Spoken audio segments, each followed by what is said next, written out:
Que a paz e a graça de nosso Senhor e Salvador Jesus Cristo esteja com você nesse dia maravilhoso.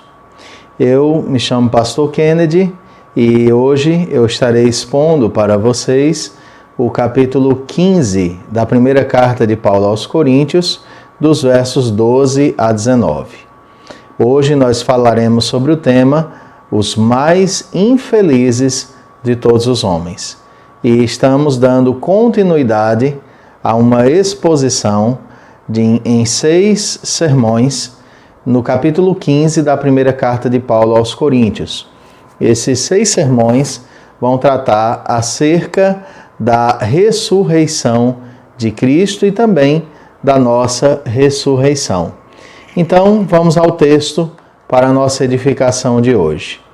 Diz a palavra de Deus, 1 aos Coríntios, capítulo 15, de 12 a 19. Ora, se é corrente pregar-se que Cristo ressuscitou dentre os mortos, como, pois, afirmam alguns dentre vós que não há ressurreição de mortos? E se não há ressurreição de mortos, então Cristo não ressuscitou. E se Cristo não ressuscitou, é vã a nossa pregação e vã a vossa fé. E somos tidos por falsas testemunhas de Deus, porque temos asseverado contra Deus que ele ressuscitou a Cristo, o qual ele não ressuscitou, se é que os mortos não ressuscitam. Porque se os mortos não ressuscitam, também Cristo não ressuscitou. E se Cristo não ressuscitou, é vã a vossa fé, e ainda permaneceis nos vossos pecados. E ainda mais, os que dormiram em Cristo pereceram. Se a nossa esperança em Cristo se limita apenas a esta vida, somos os mais infelizes de todos os homens. Vamos compreender esse texto, o que o Senhor tem a nos ensinar acerca desta Escritura Sagrada. Queridos, infelicidade é uma palavra que nós muito gostaríamos que já houvesse desaparecido, não apenas do nosso vocabulário, mas principalmente da nossa vida. Mas o que vem a ser infelicidade? O que acontece para que ela se instale em nossa alma? Muitas respostas, meus amados, poderiam ser dadas a esta pergunta ou a estas perguntas. Mas creio que nenhuma resposta responde tão bem a essas questões do que aquela que passarei a citar agora. A razão de toda miséria e infelicidade humana repousa sobre o fato de não se ter a verdadeira esperança. Em outras palavras, os homens são infelizes porque lhes falta a verdadeira esperança. E esta esperança verdadeira somente é encontrada quando contemplamos pela fé aquele que ressuscitou dentre os mortos, Jesus Cristo. É somente quando cremos na ressurreição de Cristo, ou no Cristo ressurreto, que nós encontramos a verdadeira esperança. O fato dele ter vencido a morte se constitui na razão da nossa real esperança. Na última vez que expus o capítulo 15, você vai se lembrar, nós tratamos de uma grave crise doutrinária daquela comunidade. Que comunidade? A igreja situada na cidade de Corinto. Esta crise estava no fato de que alguns irmãos estavam crendo e ensinando que não há ressurreição dos mortos. E a gravidade desse ensino é múltipla, como veremos no texto de hoje. Primeiramente, queridos, se os mortos não ressuscitam, o que fazermos com tantas evidências bíblicas e testemunhais da ressurreição do Senhor Jesus Cristo? Se afirmarmos que os mortos não ressuscitam, precisamos, para ser coerentes, afirmar que Jesus também não ressuscitou, o que se constitui em blasfêmia e heresia. Se Cristo não ressuscitou, toda a fé que temos não passa de um ato inútil, vazio e sem valor algum. Porque se não há vida após a morte, e não há esperança de ressuscitarmos para esta nossa vida, para esta nova vida, estamos crendo para absolutamente nada. Porque comamos e bebamos, que amanhã morreremos. Crendo, se a ressurreição não existe, estaríamos crendo em um Deus que está morto e que permanece morto. Estaríamos crendo num Senhor que disse: eu sou a ressurreição e a vida, mas permaneceria morto. E isso não é possível, não é coerente ao Evangelho descrer da ressurreição de Cristo. Estaríamos crendo para, quando morrermos, mergulharmos em um profundo esquecimento. E aí vocês percebem, então, quão séria era essa questão e por que Paulo dedica um capítulo inteiro da carta, muitas palavras, para tratar dessa questão com a igreja de Corinto. Descrer na ressurreição dos mortos é o mesmo que esmagar nossas esperanças e tornar inútil a nossa fé. Compreendendo esse contexto, queridos, eu quero convidá-los a observarmos o texto de hoje. Olhando-o com atenção, vocês irão perceber 3 argumentos de Paulo em defesa da doutrina da ressurreição. E esses 3 argumentos mostram que sem a ressurreição, nós não temos a devida esperança. Vamos entender essas questões. O primeiro argumento de Paulo é que se os mortos não ressuscitam, Cristo está morto. Vejam vocês que descrer na doutrina da ressurreição dos mortos é um ataque a uma das mais abençoadas verdades do cristianismo. Nosso Senhor morreu por nós, todavia o mesmo Senhor também ressuscitou por nós. Esta é uma das mais singulares diferenças entre Jesus e os supostos líderes espirituais da história. Muitos líderes espirituais se sacrificaram por uma causa ou por um povo, mas nenhum deles venceu a morte. Por exemplo, há o túmulo de Gandhi lá na Índia, há o túmulo do profeta Maomé na cidade de Meca, há o túmulo do padre Cícero na cidade do Juazeiro do Norte, e assim sucessivamente. Homens religiosos e que defenderam as suas ideias, as suas causas. Agora, os restos mortais deles e de tantos outros estão ali, em um profundo estágio de decomposição. Olhe lá se ainda houver algum elemento do corpo desses religiosos do passado. Quanto a Jesus, o seu túmulo está vazio, porque ele vive. É como cantou Nelson Ned: porque ele vive, posso crer no amanhã. Cristo vive. Louve a Deus por isso. Cristo vivo está. Quando se nega a ressurreição dos mortos, junto com ela, nega-se também a ressurreição de Cristo. Lemos acerca disso nos versos 12 e 13. Deixa eu ler para você. Ora, se é corrente pregar-se que Cristo ressuscitou dentre os mortos, como pois afirmam alguns dentre vós que não há ressurreição de mortos. E se não há ressurreição de mortos, então Cristo não ressuscitou. A ressurreição de Cristo, queridos, é o primeiro estágio do seu estado de exaltação. É o primeiro passo para a glorificação do Senhor. Se Cristo não houvesse ressuscitado, eu digo com toda tranquilidade, o cristianismo teria morrido. Os discípulos foram reunidos e encorajados a prosseguirem plantando a igreja porque Jesus ressuscitou e os buscou. Se você abrir sua Bíblia no Evangelho de João, capítulo 20, verso 26 a 31, nós lemos sobre essa ressurreição. Deixa eu ler para você. Passados 8 dias, estavam outra vez ali reunidos os seus discípulos, e Tomé com eles. Estando as portas trancadas, veio Jesus, pôs-se no meio e disse-lhes: paz seja convosco. E logo disse a Tomé: põe aqui o dedo e vê as minhas mãos. Chega também a mão e põe-na no meu lado. Não sejas incrédulo, mas crente. Respondeu-lhe Tomé: Senhor meu e Deus meu. Disse-lhe Jesus: porque me viste e creste?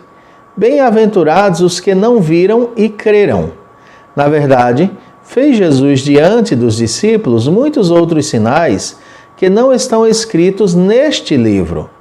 Estes, porém, foram registrados para que creiais que Jesus é o Cristo, o Filho de Deus, e para que, crendo, tenhais vida em seu nome. O que teria sido daqueles discípulos, queridos, se Cristo não aparece a eles para confortá-los e reanimá-los a prosseguirem propagando o Evangelho do Senhor? O que teria sido daqueles discípulos no caminho para Emaús, de quem nós lemos em Lucas 24, de 13 a 35? É uma porção meio extensa, mas eu gostaria de ler. Naquele mesmo dia, 2 deles estavam de caminho para uma aldeia chamada Emaús, distante de Jerusalém 60 estádios.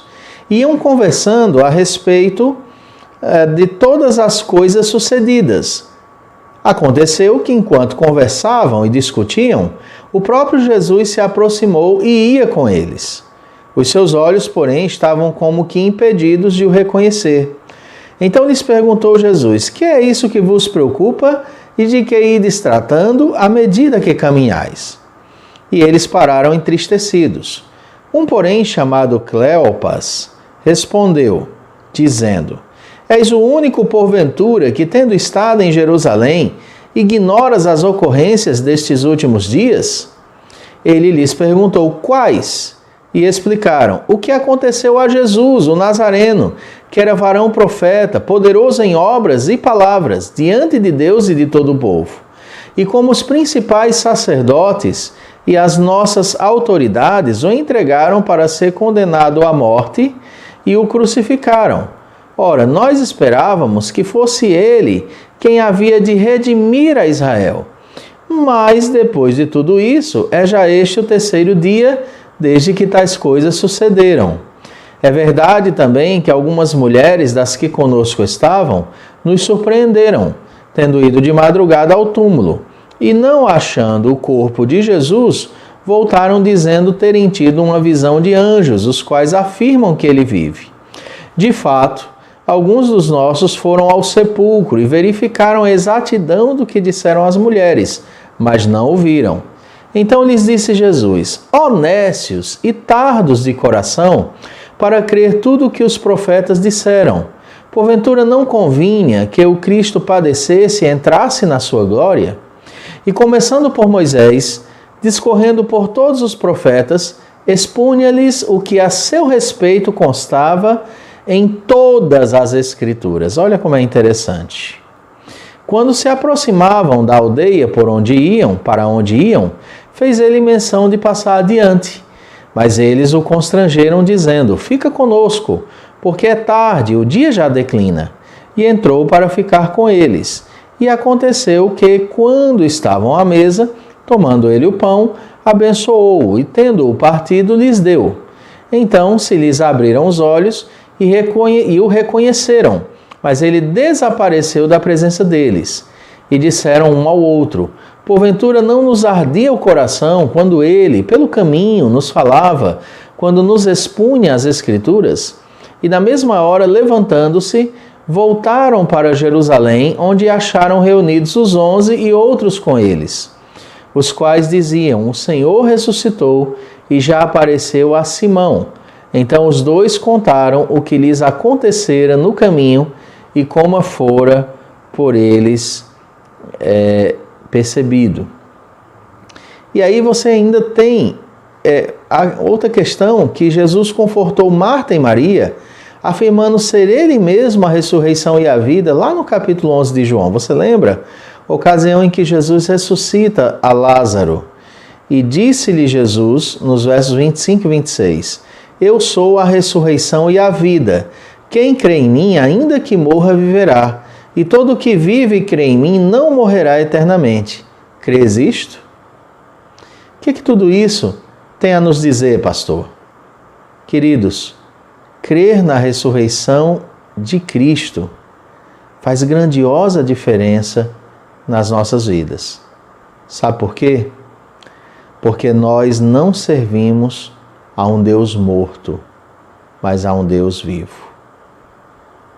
Quem você conhece que tem poder sobre a vida, sobre a morte? Só Jesus. Então é gloriosa a ressurreição de Cristo. nenhum herói da história, não estou falando de heróis fictícios, mas nenhum herói da história voltou dos mortos. Mas Jesus sim. Ninguém mais ressuscitou para a glória. Só Jesus. Houveram outras ressurreições que nós vamos tratar aqui mais adiante, mas voltaram a morrer. Cristo foi o primeiro a ressuscitar para a vida eterna. A segunda questão, queridos, se os mortos não ressuscitam, eu preciso te dizer, a pregação, querido, está morta. Se os mortos não ressuscitam, o sermão está morto. A pregação do Evangelho está morta. Nos versos 14 e 15 lemos: E se Cristo não ressuscitou, é vã a nossa pregação, e vã a vossa fé. E somos tidos por falsas testemunhas de Deus, porque temos asseverado contra Deus que ele ressuscitou a Cristo, o qual ele não ressuscitou, se é certo que os mortos não ressuscitam. Queridos, Paulo constrói este argumento de modo brilhantemente lógico. Ele nos mostra que a pregação feita por ele e crida pelos coríntios, além de inútil, é falsa, se é que os mortos não ressuscitam. Ou seja, Paulo proclamou um Cristo vivo. Se Cristo está morto, a pregação acerca dele vivo também está morta. Se Cristo não ressuscitou, Paulo era uma falsa testemunha, a despeito de seu zelo. Paulo teria pregado mentiras da parte de Deus. Se os coríntios acreditassem que os mortos não ressuscitariam, Paulo teria pregado mentiras para eles, porque Paulo pregou que Cristo ressuscitou. Percebem aí a genialidade do argumento? E aí, queridos, é inaceitável pensarmos num Cristo que não ressuscitou. As provas da ressurreição dele são incontestáveis, e esta é a mensagem que gera vida. Cristo morreu para que nós vivêssemos. Esse é o ensino contido na carta aos Efésios, no texto fantástico do capítulo 2, versos de 4 a 10. Eu quero ler esse texto também para você. Efésios 2, de 4 a 10, diz assim: Mas Deus, sendo rico em misericórdia, por causa do grande amor com que nos amou, e estando nós mortos em nossos delitos e pecados, nos deu vida juntamente com Cristo. Pela graça sois salvos.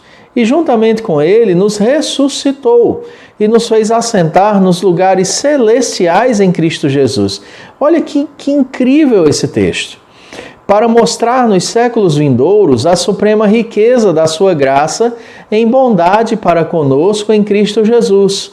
Porque pela graça sois salvos mediante a fé, e isto não vem de vós, é dom de Deus, não de obras, para que ninguém se glorie, pois somos feitura dele, criados em Cristo Jesus para boas obras, as quais Deus de antemão preparou para que andássemos nelas.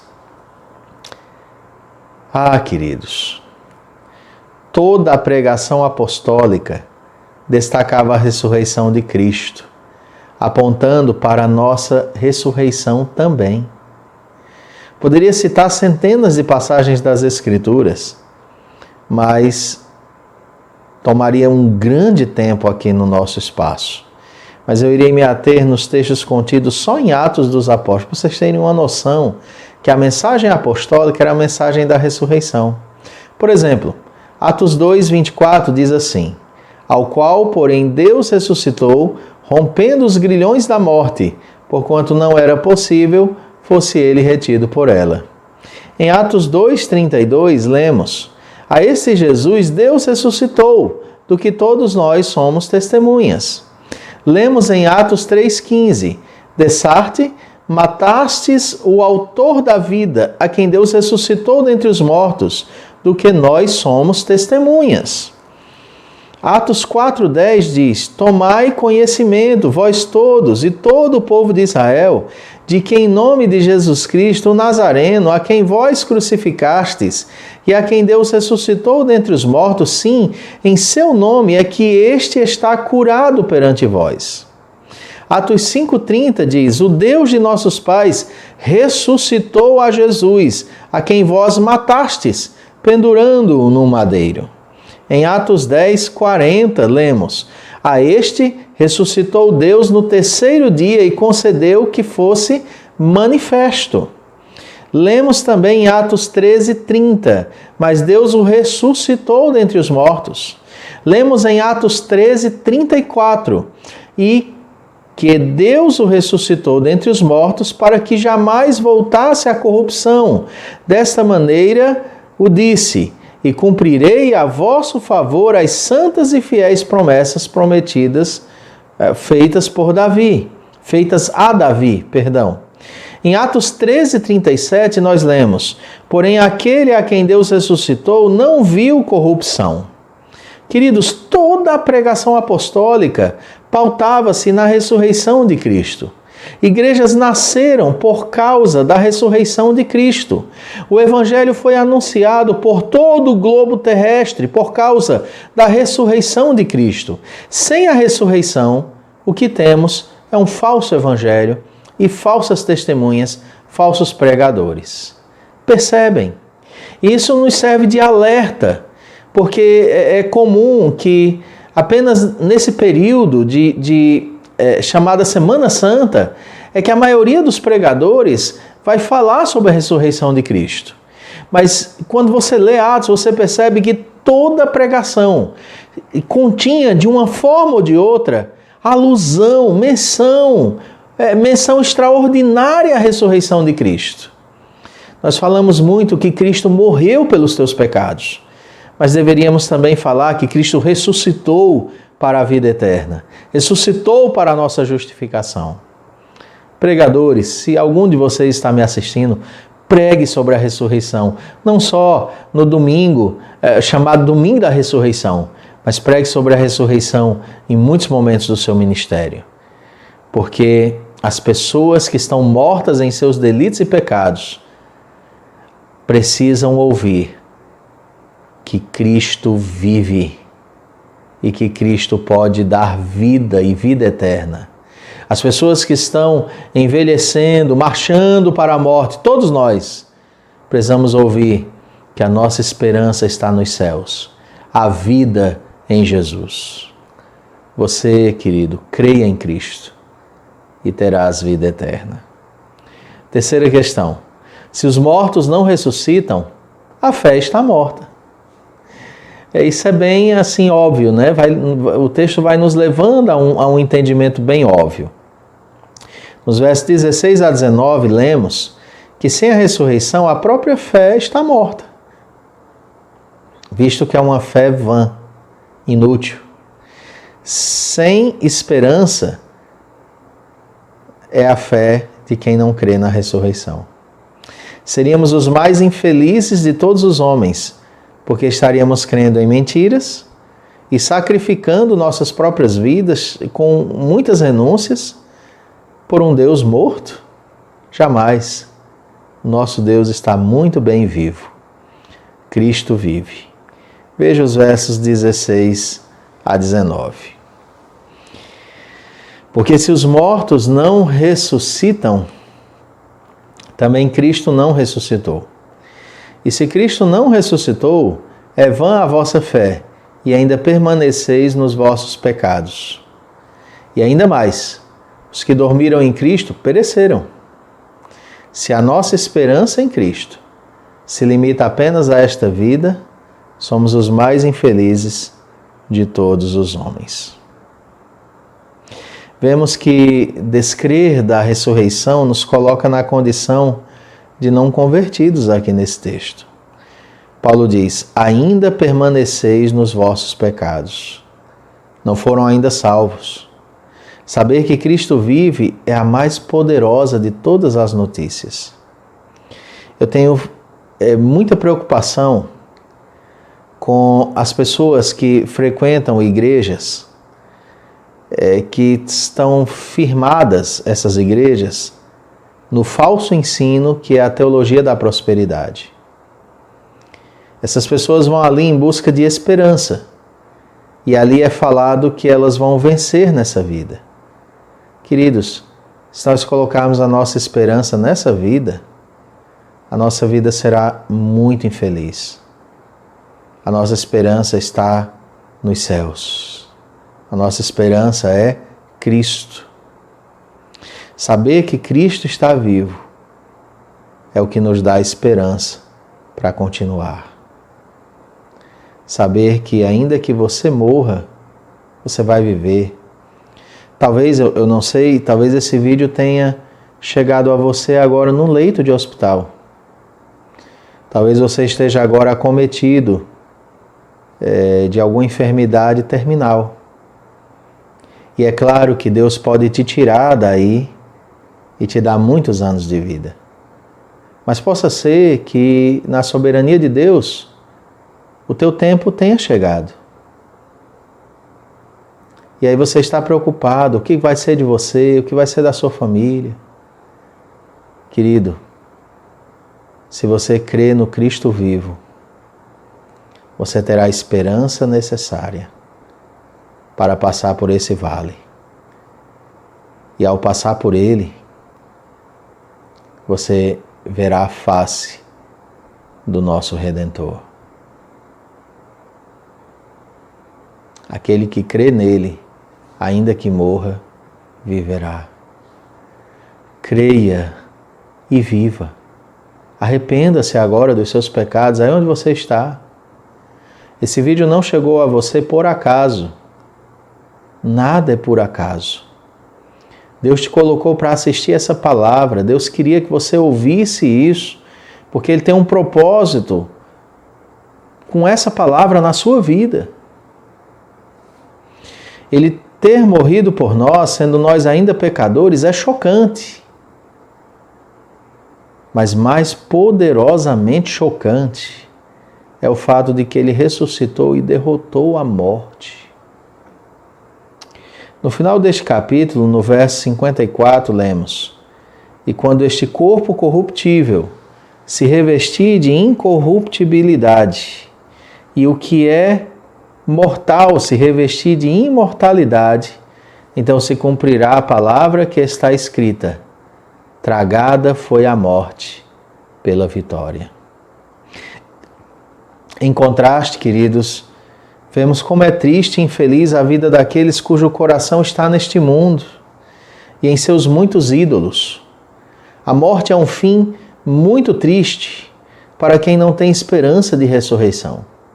A ressurreição é a grande propulsora da nossa fé. É o nosso conforto. Quero ler com os irmãos algumas referências na carta aos Romanos que destacam isso muito bem. Por exemplo, Romanos 7,4. Assim, meus irmãos, também vós morrestes relativamente à lei, por meio do corpo de Cristo, para pertencerdes a outro, a saber, aquele que ressuscitou dentre os mortos, a fim de que frutifiquemos para Deus. Romanos 8,11 diz assim: Se habita em vós o Espírito daquele que ressuscitou a Jesus dentre os mortos, esse mesmo que ressuscitou a Cristo Jesus dentre os mortos, vivificará também o vosso corpo mortal por meio do seu Espírito que em vós habita. Em Romanos 8,34 lemos: Quem os condenará? É Cristo Jesus quem morreu, ou antes, vejam, quem ressuscitou, o qual está à direita de Deus e também intercede por nós. Em Romanos 10, verso 9 diz: Se com a tua boca confessares Jesus como Senhor e em teu coração creres que Deus o ressuscitou dentre os mortos, serás salvo. Vê como é importante a ressurreição. Eu encerro, queridos, com a doutrina da ressurreição dos mortos, conforme entendida pela Assembleia de Westminster. Lá no capítulo 32. Eu convido muito você a estudar a Confissão de Fé de Westminster. E aí diz que, lá na seção 2ª, no último dia, os que estiverem vivos não morrerão, mas serão mudados. Todos os mortos serão ressuscitados com os seus mesmos corpos e não outros, posto que com qualidades diferentes, e ficarão reunidos as suas almas para sempre. Os corpos dos injustos serão pelo poder de Cristo ressuscitados para a desonra, mas os corpos dos justos serão pelo seu Espírito ressuscitados para a honra e para serem semelhantes ao próprio corpo glorioso dele. Meu desejo é que no último dia, você que me assiste agora, ressuscite para a vida eterna. Olhemos para aquele que vive, a fim de termos coragem para prosseguir. Olhe para aquele que vive. Querido, quero orar por sua vida. Eu espero sinceramente que esse texto tenha te abençoado. E eu quero dizer a você que é crente, já. Desanime não. Continua, meu irmão. Teu Cristo vive. Quer dizer a você que não é crente, arrependa-se, creia no Cristo vivo e você viverá. Encontrará a melhor vida, a vida com Deus. Senhor, eu quero pedir por estes que estão agora assistindo esse vídeo. Eu rogo nesse momento por cada indivíduo que vier assistir essa mensagem, esta palavra. Rogo para que sejam tocados pelo teu poder, tocados pelo Evangelho de Cristo. Sejam transformados pelo texto sagrado e desejem honrar ao Senhor com as suas vidas. Que se arrependam de seus pecados e, movidos pela magnífica graça de Deus, sejam transformados dia após dia. Em nome de Jesus. Amém. Minha palavra para você de encerramento, se você gostou desse vídeo, divulgue-o, espalhe essa boa notícia. Se você não é inscrito desse canal, pedimos que você o faça. Isso vai nos ajudar muito a propagarmos melhor a mensagem do Senhor. Se você sabe de alguém que precisa deste recado de Deus, leve para a sua vida. Aproveite também a me dirigir àqueles que já creem no Senhor e pedir que permaneçam em orações, não só por esse canal, mas também pela Igreja Presbiteriana do Brasil, em todo o território nacional, especialmente pela Igreja Presbiteriana de Acopiara, na qual eu estou servindo como pastor desde o ano de 2015. Então, querido, que Deus te abençoe. Me chamo Pastor Kennedy, conto com suas orações e divulgue esse vídeo para a honra e a glória do Senhor. Forte abraço e até o próximo vídeo. Esse é o segundo de 6 sermões que traremos acerca do capítulo 15 de 1 aos Coríntios. A paz e a graça do Senhor Jesus.